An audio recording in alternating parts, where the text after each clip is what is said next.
Hot Apostle. Help us build the kingdom. Like, share, and subscribe. So it's a refrain of mine to talk about is that faith is not an intellectual accomplishment. Faith is a gift.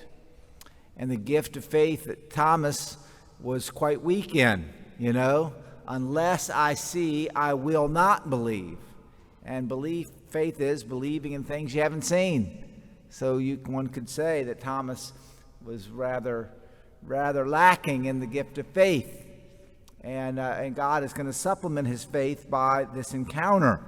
I'm going to read to you a little bit from Pope St. Gregory the Great, a little homily that's in the Office of the Readings, and some of you may have read this already this morning, but just bear with me and listen as we let St. Gregory the Great instruct us on this feast of St. Thomas. Thomas, one of the 12, called the twin, was not with them when Jesus came. He was the only disciple absent. On his return, he heard what had happened but refused to believe it. The Lord came a second time. He offered his side for the disbelieving disciple to touch. He held out his hands, showing the scars of his wounds, healing the wound of disbelief. Dearly beloved, what do you see in these events? Do you really believe that it was by chance that this chosen disciple was absent, then came and heard and doubted and touched and believed? It was not by chance, but it was God's providence. In a marvelous way, God's mercy arranged that this disbelieving disciple, in touching the wounds of his master's body, should heal our wounds of disbelief. The disbelief of Thomas has done more for our faith than the faith of the other disciples. As he touched Christ, he is won over to belief. Every doubt is cast aside and our faith is strengthened.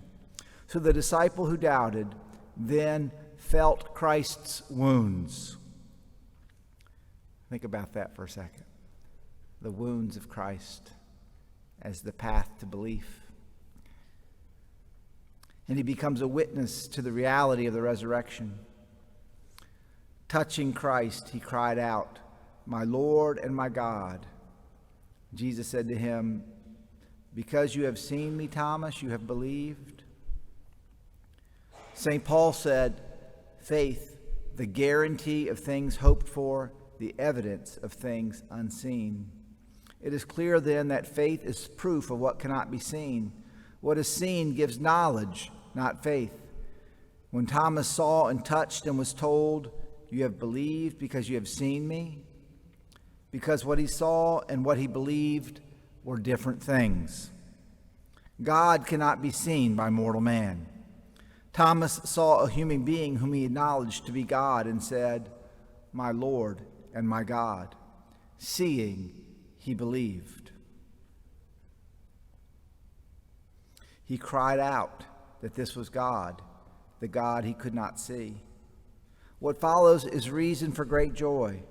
Blessed are those who have not seen and have believed. There is here a particular reference to ourselves. We hold in our hearts one we have not seen in the flesh. We are included with these words, but only, this is important, only if we follow up our faith with good works. The true believer practices what he believes.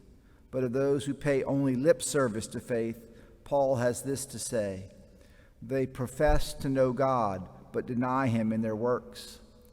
And James says, faith without works is dead.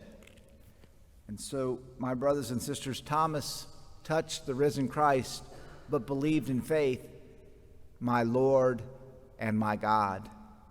And also, we live in this broken world, don't we? Yes. It's broken in so many ways. Heartbroken about the circumstances of the world around us, maybe our family, our society, whatever it might be. And those, in some respects, are the wounds of Christ.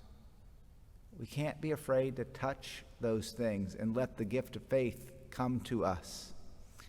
And so, St. Thomas, pray for us. Last little point I'll make today on this feast day is It is a common practice. Many of you do this. Many of you have heard me say this on the Feast of St. Thomas in the past, that when the elevation takes place at Mass, to make a little act of faith there, my Lord and my God, quoting the words of Thomas.